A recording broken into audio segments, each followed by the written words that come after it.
Hi, I'm Bhavesh, and today I'll be talking about bridging truthfulness and corruption robustness in multi-arm bandit mechanisms.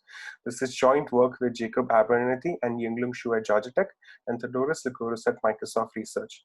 Yunglung is a master's student who will be applying for PhD programs next year, so be on the lookout for him. So in this talk, I will briefly talk about pay-per-click ad auctions. Then I will mention some prior work on multi-arm bandit mechanisms and stochastic multi-arm bandits robust to corruption. Then I'll talk about our results and techniques and briefly mention some extensions. So pay-per-click ad auctions is a very common form of ad mechanism, which is extensively used by most major ad platforms. So basically there are K advertisers who are competing for ad slots, and each advertiser can be characterized by a value distribution where the value means how much they value clicks by users, and a click-through rate rho, where if this ad is shown to a random user, then it gets clicked with probability equal to the click-through rate, or in this case rho. So let's say for this first ad, these are the values sampled and some advertisement is selected. Let's say advertiser 2 is selected. Then since advertiser 2 is selected, then this ad gets clicked with probability equal to the corresponding click-through rate, which is rho 2 in this case. And if this ad is clicked, then the advertiser receives the value that it had sampled. Again, there's a new ad slot, new values are sampled, some new advertiser is clicked or is selected, and it gets clicked with the probability equal to the corresponding click-through rate. And only if the ad is clicked, the advertiser gets the value, otherwise it gets no value. And this process repeats for T rounds. But which advertiser to select is decided by an auction run by the principal. So the principal is the ad exchange, you can say. So there are T rounds, and in each round, after observing the values, all the advertisers submit the bids. The principal selects an arm 80 and displays it. And if the ad is clicked, the principal charges payment PT from the selected ad. Since the principal charges payment only if the ad is clicked, that's why these auctions get the name pay-per-click ad auctions. These auctions are prone to attacks.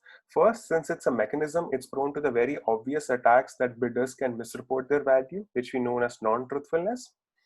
And the second kind of attack can be click fraud, where malicious agents might manipulate clicks so as to boost CTR and alter future outcomes. So to measure the performance of an algorithm, we look at welfare, where you can think of welfare as the total utility of the advertiser selected plus the revenue of the principal. So mathematically, if 80 is the arm selected in round T, then welfare is the sum over all T rounds, the product of the mean value for the click for the arm selected, multiplied by the probability that the ad is actually clicked, or the click-through rate. So in itself, it's difficult to analyze the performance by just looking at welfare. So we need a benchmark to compare our performance. Hence we study regret. So we define regret as the difference of our welfare with the best possible best possible welfare which one could have obtained by selecting the best arm in hindsight. So there has been prior work on multi-arm bandit mechanisms for ad auctions, where they model this online ad auctions or pay-per-click ad auction as a multi-arm bandit problem. You can think of the advertisers as arms, and each round one of the advertisers or one of the arms is pulled, and we only get click feedback for the arms that is pulled. So Babayev et al. And Devanur and Kakade designed truthful mechanisms for multi-arm bandit mechanisms, which mean that they design mechanisms such that truth telling is the dominant strategy and bidders are de-incentivized from misreporting their bids. But these algorithms are prone to click fraud as they employ explore then commit approach, which basically means that they explore for a few rounds and then they commit to the strategy learned in those explore rounds.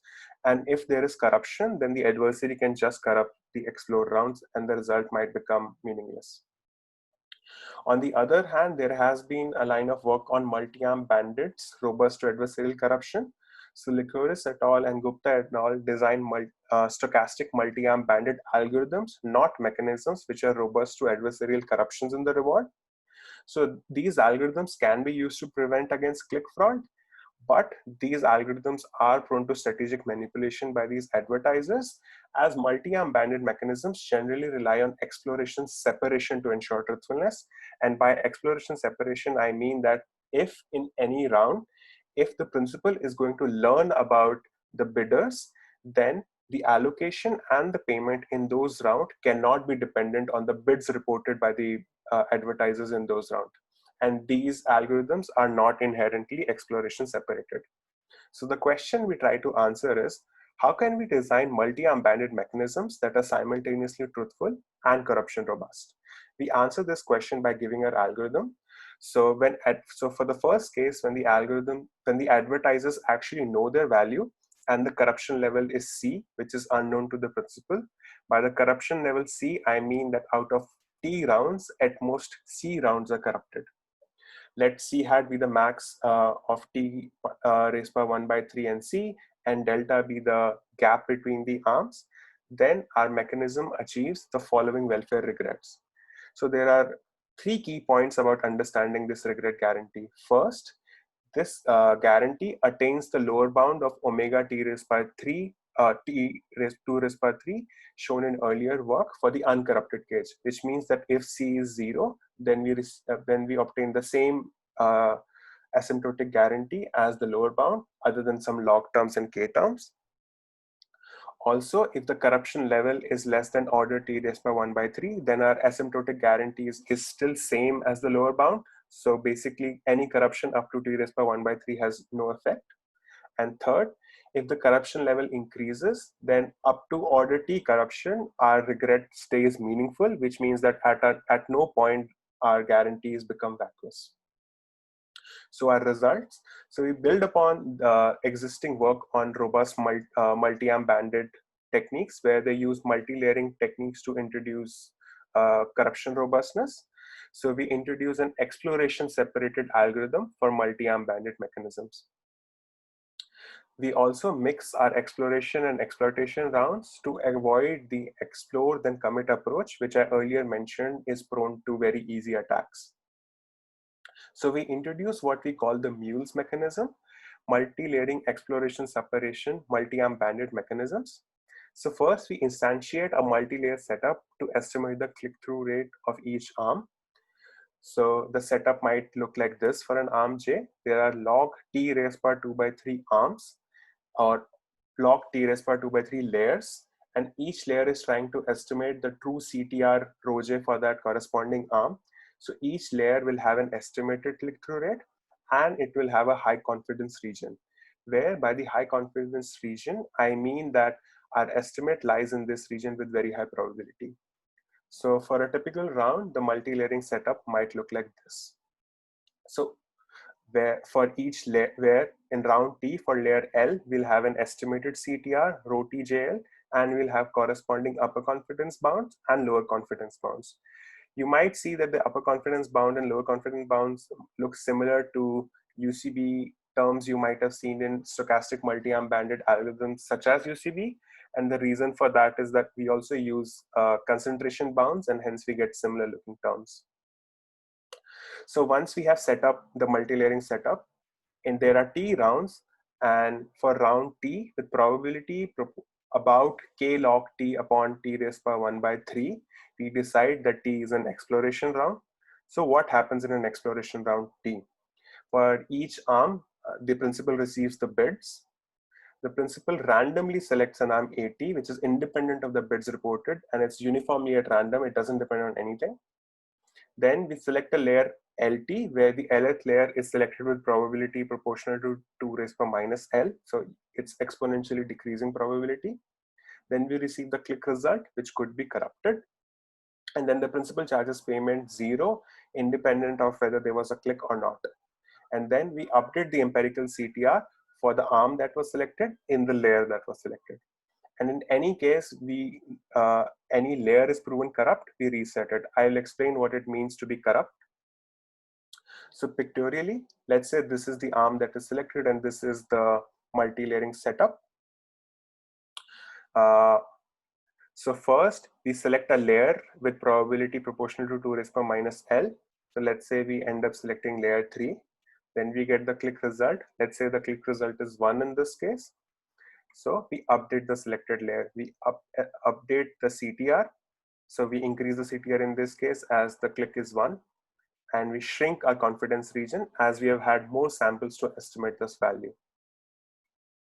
So as I told that the probability of selecting a layer exponentially decreases as we go up the layer. Hence, the higher the layer, the less samples this layer achieves or obtains. Hence, it has a weaker estimate.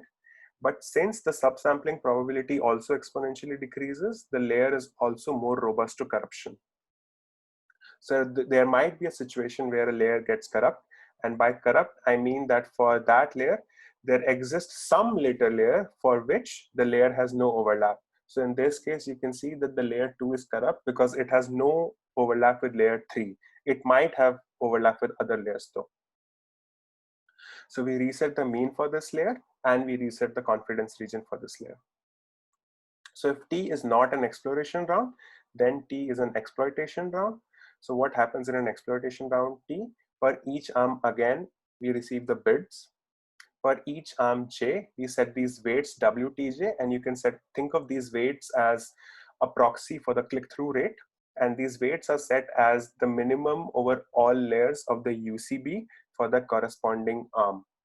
So let's say we are trying to set the weight for arm J, and this is the layering setup. Then we want to find the minimum upper confidence bounds. So the red dots are the upper confidence bounds here, and we end up selecting the one that is minimum. In this case, layer 1 has the min UCB, so we set weight to be equal to the min UCB value. So once we have set the weights, then we select the arm that is the maximum bid weighted by the click-through rate proxies in this case, which is the weights that we have just used. Then we receive the click results, which again could be corrupted.